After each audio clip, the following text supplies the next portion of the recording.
Okay, तो हम लोग कंसंट्रेशन ऑफ एंजाइम्स पढ़ रहे थे। तो अब यहाँ पे क्या है कि ये डायरेक्टली प्रोपोर्शनल है कि कितना ज्यादा एंजाइमेटिक है, वहां पे कितना ज्यादा एंजाइम्स प्रेजेंट है। जितना ज्यादा एंजाइम्स उतना ज्यादा रिएक्शंस। अब मान लीजिए यहाँ पे एंजाइम सारा होता तो ये सारा रिएक्ट कर जाता, तो अगर एंजाइम्स नहीं होगा तो ये उल्टा रिएक्शंस में जाएगा। तो ये डायरेक्टली प्रोपोर्शनल है कंसंट्रेशन ऑफ एंजाइम्स के। अब नेक्स्ट क्वेश्चन, नेक्स्ट टॉपिक है सीमेंट की टेम्परेचर और पीएच। तो टेम्परेचर और पीएच दोनों का एक जैसा आपने ग्राफ देखा। तो यहाँ पे क्या है कि जैसे ही टेम्परेचर बढ़ाएंगे तो वहां पे क्या होता है कि इनिशियली जितना भी है पीएच और टेम्परेचर दोनों का एक साथ डील करते हैं। तो वहां पे क्या है कि कोई भी एंजाइम रहे सभी स्पेसिफिक टेम्परेचर पे काम करते हैं, स्पेसिफिक पीएच पे काम करते हैं। अगर सारे को मिला दिया जाए तो मोस्टली क्या होता है कि एक नैरो विंडो है इसका, मतलब बहुत ज्यादा हायर टेम्परेचर पे नहीं काम कर सकता, बहुत ज्यादा हायर पीएच पे नहीं काम कर सकता। बट यहाँ पे क्या है कि ऐसा मान के चलते हैं कि उसके एडजस्टेबल होना चाहिए। लेकिन सभी के लिए एक स्पेसिफिक टेम्परेचर है, सभी के लिए एक स्पेसिफिक पीएच है। तो उसी एक स्पेसिफिक पीएच और स्पेसिफिक टेम्परेचर पे उसका काम ऑप्टिमम होता है, सबसे ज्यादा होता है। और उस एक खास टेम्परेचर को हम लोग ऑप्टिमम टेम्परेचर कहेंगे, जहां पे उसका रेट ऑफ रिएक्शन सबसे हाई होगा। सेम चीज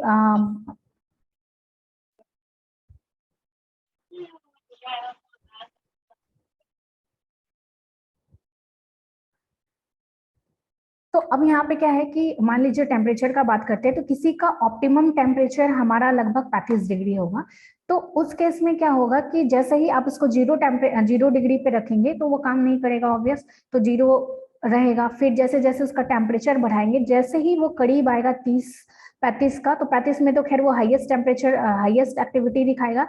30 समय भी वो थोड़ा कंडीशनली वैसा काम करेगा। फिर जैसे ही टेम्परेचर और बढ़ाएंगे तो क्या होगा कि उसका एक्टिविटी धीरे धीरे डिक्रीज हो जाएगा और बहुत हायर टेम्परेचर पे वो डीनेचर्ड हो जाएगा, फिर काम करना बंद कर देगा। वैसे ही सेम पीएच के लिए भी है कि सभी का एक अपना पीएच है। मान लीजिए कि पेप्सिन पेप्सिन कहाँ काम करेगा, तो उसका ऑप्टिमम टेम्परेचर कितना होगा, एसिडिक होना चाहिए क्योंकि वो हमारे स्टमक में काम कर रहा है और हमारा स्टमक में एफसीएल प्रेजेंट है, उसमें ही उसको काम करना है। तो उस केसेस में क्या होगा कि अब वो 2 या 3 पीएच के अराउंड में काम करेगा। उसको जैसे ही हाइयर पीएच देंगे, 7-8 देंगे, तो ऑब्वियस काम करना बंद कर देगा। वैसे ही अगर कोई पीएच वाला है, मान लीजिए जो उसको इंजाइम्स जो हमारा स्मॉल इंटेस्टाइन में काम करना है, तो वहां पे पीएच हमारा क्या है, ज्यादा है, 7-8 के रेंज में है। तो अब पेप्सिन को जैसे इंटेस्टाइन में काम करना हुआ, वो बंद कर देगा क्योंकि वहां पे उसको उसका ऑप्टिमम पीएच नहीं मिलेगा। अब नेक्स्ट है इनहिबिटर्स। तो इनहिबिटर्स का मतलब क्या होता है कि ये सबस्ट्रेट के जगह पे जाके लगता है। अब सबस्ट्रेट को बनना है क्या, प्रोडक्ट्स। तो अब यहाँ पे क्या है कि सबस्ट्रेट क्या करेगा कि सबस्ट्रेट के जगह पे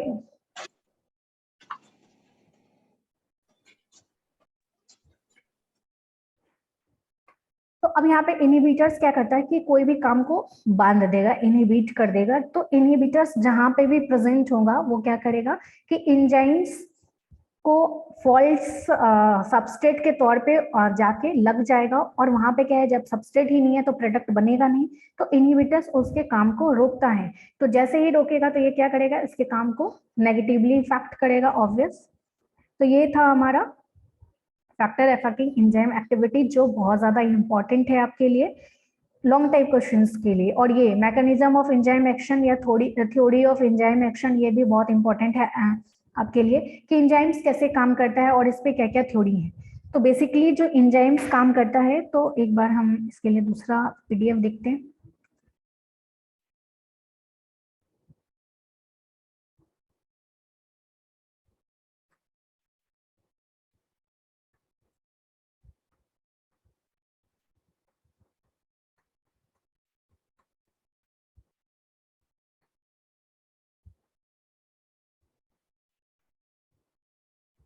अब एंजाइम्स कैसे काम करता है, तो मान लीजिए ये एंजाइम्स है, तो इसको सबस्ट्रेट मिलेगा कैसा, जो इसके जैसा ही होगा, स्पेसिफिक होता है कि एग्जैक्ट वैसा ही होगा। तो ये जाके यहाँ पे क्या करेगा कि रिएक्शंस के लिए जाएगा। तो यहाँ पे क्या होगा कि जैसे ही यहाँ पे आएगा तो एक बहुत ही वीक बॉन्ड्स के साथ एक कॉम्प्लेक्स फॉर्म होगा। तो अब ये वीक बॉन्ड है इसीलिए दोनों अलग होगा, अगर स्ट्रॉन्ग बॉन्ड होगा तो ये कॉम्प्लेक्स हमेशा के लिए होगा। तो इसीलिए यहाँ पे क्या होता है कि काफी वीक ट्रांजिशन स्टेट फॉर्म करता है, कि काफी वीक बॉन्ड के साथ जो भी स्टेट फॉर्म किया उसके बाद वो प्रोडक्ट्स में चेंज हो जाता है। तो ये जो एंजाइम्स है इसके दो पार्ट्स होते हैं, पहला एक्टिव पार्ट जहां पे सबस्ट्रेट आके लगेगा, दूसरा पार्ट जो होता है वो कैटालाइटिक पार्ट होता है, वही इस पे काम करता है। ठीक है, तो इस टाइप से एंजाइम काम करेगा। तो इसके लिए दो थियरी है हमारे पास, पहला लॉक एंड की मॉडल, दूसरा मॉडल है हमारा इंड्यूस फिट। तो लॉक एंड की मॉडल पहले आया था जो एमिल फिशर ने प्रपोज किया था 1894 में। इसमें क्या होता है कि जैसे ताला चाबी का कॉन्सेप्ट आप जानते हैं,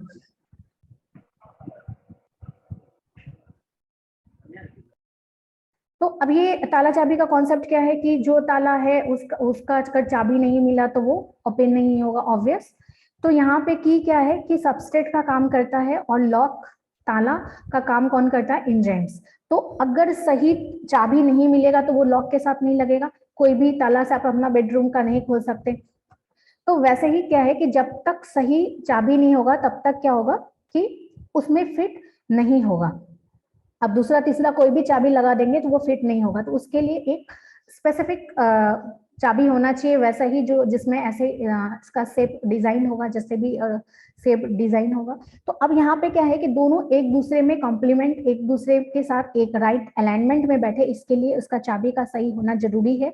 तो सेम उसी थ्योरी पे काम किया लॉक एंड की मॉडल कि लॉक में लगने के लिए सबस्ट्रेट का सही होना जरूरी है, एक जैसा दोनों एक दूसरे का कॉम्प्लीमेंट्री स्ट्रक्चर होना चाहिए। जैसे कि मान लीजिए ये इस स्ट्रक्चर का है, अगर इसके जगह पे ये पूरा स्ट्रेट रहेगा तो क्या होगा, ये इसके साथ कॉम्प्लेक्स फॉर्म नहीं करेगा क्योंकि स्ट्रेट है, यहाँ पे तो कुछ तीखा जैसा कोई भी चीज है। तो उस हिसाब से क्या है कि ऐसा कॉम्प्लेक्स बनने के लिए एक दूसरे के कॉम्प्लीमेंट्री होना जरूरी है, वैसा ही शेप में ढलना जरूरी है। नेक्स्ट हमारा क्या है, induce fit model. Induce fit model में क्या बोला कि ऐसा एकदम जरूरी नहीं कि एकदम टोटल वैसा का वैसा ही चेंज है, हो सकता है कि थोड़ा चेंजेस, ये कॉन्फॉर्मेशन चेंजेस खुद ब खुद कर दिया जाएगा। अब कैसे, तो यहाँ पे हम देखते हैं। तो जैसे ये यहाँ पे अगर हम लॉक इन की थ्योरी में जाएंगे तो ये तो फेल हो जाएगा, ये तो इस पे लगेगा ही नहीं। बट यहाँ पे क्या है, इसका स्ट्रक्चर क्या है, सेमी हेमिस्फेयर जैसा, ये आधा गोल है और ये एक आधा ट्रेंगल है। तो लेकिन ये आधा गोल नहीं है, तो अगर लॉक इन की थ्योरी में जाएंगे तो ये तो खैर फिट नहीं बैठ पाएगा, तो रिएक्शंस में नहीं जा पाएगा। तो नया थ्योरी आया इंड्यूस फिट की, थोड़ा फिटनेस इंड्यूस हो जाता है, उसको इंडक्शन मिलता है। तो कैसे, लेकिन अगर ये पूरा ही स्ट्रक्चर चेंज है, थोड़ा थोड़ा बहुत थोड़ा, लेकिन बहुत ज्यादा अगर स्ट्रक्चर चेंज है तो नहीं कर पाएगा, थोड़ा इंड्यूस कर देता है उसमें चेंजेस। ठीक है, तो अब यहाँ पे कैसे होगा, तो ये क्या किया कि इसमें थोड़ा कॉन्फॉर्मेशनल चेंजेस किया और इसके साथ एग्जैक्ट बैठ गया। तो अब यहाँ पे क्या करेगा, ये जो कम गोलाई है इसको थोड़ा अपने हिसाब से इसको ढाल दिया, उसके साथ कॉम्प्लेक्स फॉर्म किया और प्रोडक्ट्स बनाया और निकल गया। ठीक है, तो यही आपका दो थ्योरी था। फिर से हम सेम गेस्ट पेपर पे आते हैं। उसके बाद है कि वाटर बैलेंस कैसे होता है आपके बॉडी में। तो वाटर बैलेंस के लिए इससे पहले भी थोड़ी देर में डिस्कस हुआ था कि जितना पानी आप लेते हैं किसी भी तरीके से उतना पानी आपके बॉडी से बाहर निकल जाता है। तो ये एक चार्ट है जो आपको याद करना पड़ेगा कि ओरल ड्रिंक से आप कितना लेते हैं, सॉलिड फूड से कितना लेते हैं, और ऑक्सीडेशन अगर आपके फूड में हो रहा है तो कितना होता है, तो उसी से आपका वाटर आउटपुट कितना हो रहा है। तो ये दोनों बैलेंस होगा हमेशा, तो ये आपको याद करना पड़ेगा। तो इसके लिए एक थ्योरी है कि वाटर बैलेंस हमारे बॉडी में कैसे होता है। तो जैसे थर्स्ट मैकेनिज्म है, तो पहले तो हमको तो प्यास लगता है, सबसे पहले हमको प्यास लगता है। तो पहला क्वेश्चन, प्यास लगता है, चलिए ठीक है। तो अब ये प्यास कैसे लगता है, हमारे बॉडी में पानी का कमी हुआ और हमको कैसे पता चलता है कि हमको पानी चाहिए हमारे बॉडी को। तो क्या होता है कि हमारा जो टंग है वहां पे बहुत ज्यादा सेंसेशन है, बहुत ज्यादा सेंसरी नर्व्स लगा हुआ है। तो जैसे ही हमारे बॉडी में डिहाइड्रेशन होता है, जब पानी की कमी जैसे ही हुआ, तो हमारा जो सेंसरी नर्व्स है वो एक्टिवेट हो जाता है और हमको एक फीलिंग आता है प्यास का, थर्स्ट लगने लग जाता है और हम पानी पीना चाहते हैं और हम पानी पी लेते हैं और हमारे बॉडी में वाटर बैलेंस हो जाता है। लेकिन अभी कभी कभी कभी सोचिए, अभी जस्ट कल कल तीज था तो पानी नहीं पिए होंगे, ऑब्वियस कोई है जो नहीं किए होंगे तीज, कोई ना कोई तो किए जी होंगे। मैम। तो आप पानी नहीं पिए होंगे, पानी जी नहीं मैम। पिए तो लेकिन आपके बॉडी में कैसे मैनेज हुआ होगा वाटर, क्योंकि पानी तो पिए नहीं तो आउटपुट तो होना नहीं है, नहीं होना है ना, और हमारे बॉडी में हमेशा वाटर का भी बना रहना जरूरी है। तो कहीं ना कहीं से आया होगा, तो वो कहाँ से आया होगा आपके बॉडी में, ऑक्सीडेशन ऑफ फूड स्टफ, जो हमारा कहीं पे भी फूड पहले का प्रेजेंट होगा, सुबह में उठ के जो खाए होंगे तो उसका ऑक्सीडेशन हुआ होगा, वहां से H2O जनरेट हुआ होगा। आप रेस्पिरेशन चैप्टर में पढ़े होंगे ऑक्सीडेशन कैसे होता है, खैर वो अभी हम नहीं बताएंगे। तो पहले तो आपको थर्स्ट मैकेनिज्म लगा, आपको प्यास लगा, आपने पानी नहीं पिया, तो आपका बॉडी क्या किया कि दूसरा मैकेनिज्म में गया, क्योंकि आप पानी नहीं पी सकते थे, तो उस वक्त क्या हुआ कि यूरिन आउटपुट मैकेनिज्म में गया या एडीएच मैकेनिज्म में गया आपका बॉडी, क्योंकि पानी तो चाहिए। तो अब यहाँ पे क्या हुआ कि आपके बॉडी को पता चल गया, चलो ये इसको प्यास लग रहा है फिर भी पानी नहीं ले रही है, तो क्या करेगा वो कि आपके खून से पानी खींचेगा। ब्लड में हम जानते हैं कंपोनेंट हमारा वाटर भी है, तभी उसका फ्लो होता है विस्कोसिटी के कारण, नहीं तो क्या करेगा कि बहुत क्लॉट टाइप का हो जाएगा, वाटर नहीं हुआ तो ये क्या किया कि आपका ब्लड को कॉन्सेंट्रेट कर दिया। अभी हमारे ब्लड एकदम पतला था, मतलब जितना होना चाहिए उसका विस्कोसिटी उतना था, लेकिन अब हमको बॉडी में पानी चाहिए, तो वो क्या किया कि हमारा ब्लड को कॉन्सेंट्रेट कर दिया। तो अब जैसे ही ब्लड से पानी खींच लिया, तो क्या होगा, हमारा ब्लड तो क्या हो गया, थक्का टाइप का हो जाएगा, मोटा टाइप का हो जाएगा, विस्कोसिटी बढ़ जाएगा। तो उस केस में क्या होगा कि फ्लो कम हो जाएगा ब्लड का।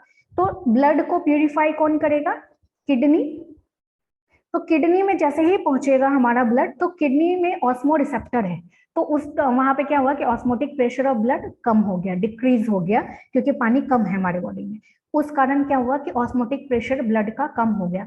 तो जो किडनी प्यूरिफाई कर रहा है, तो वहां पे ऑस्मो रिसेप्टर है, वहां पे भी सेंसरी नर्व्स लगे हैं, तो उसको पता चल गया कि हाँ हमारा जो क्या है ब्लड है वो ठीक हो चुका है।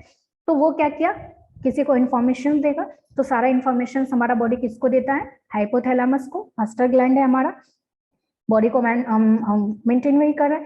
तो सेंसरी नर्व से हमारे हाइपोथैलेमस को ये बात बताया कि हाँ देखो हमारा ब्लड बहुत ठीक हो गया है, दिक्कत है। तो वो क्या किया, हमारे बॉडी में पिट्यूटरी ग्लैंड्स को एक्टिवेट किया और उसको बोला कि एंटी डायूरेटिक हार्मोन्स को रिलीज करो। और ये एंटी डायूरेटिक हार्मोन्स क्या करता है, पहले इसका एक एंटी डायूरेटिक मतलब डायूरेटिक का एंटी, तो डायूरेटिक क्या करेगा, हमारा वाटर कंटेंट यूरिन में बढ़ाता है। डायूरेसिस का ये काम है कि हमारा जो यूरिन आउटपुट है उसको बढ़ाएगा, बहुत ज्यादा बढ़ा देगा यूरिन आउटपुट, आपके बॉडी में बढ़ाएगा, बहुत ज्यादा यूरिन पास करेगा।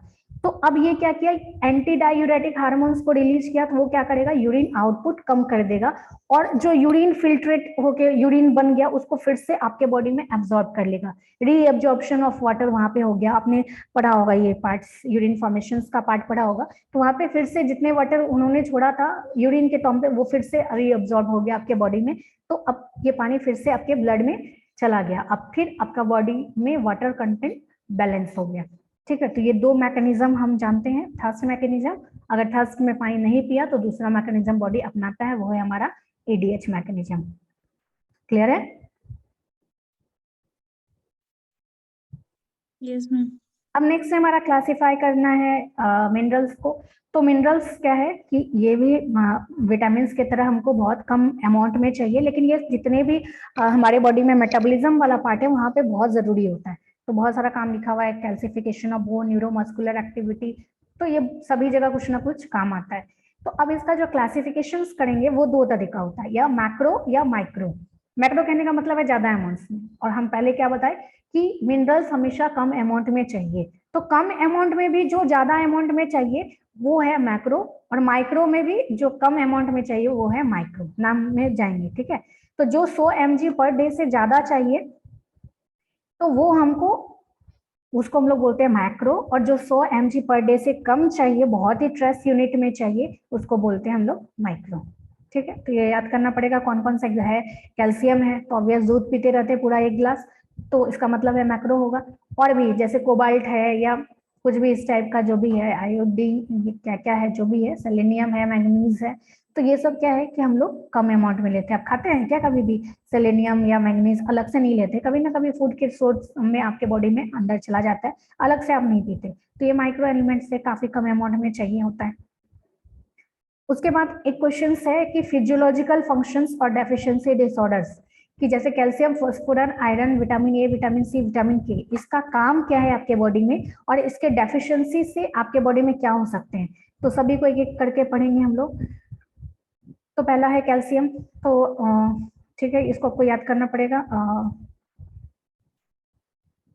ये आपको याद करना पड़ेगा या दूसरे दिन हम क्लास में लेते हैं। तो आज हम यहीं पे क्लास को खत्म करते हैं, ठीक है।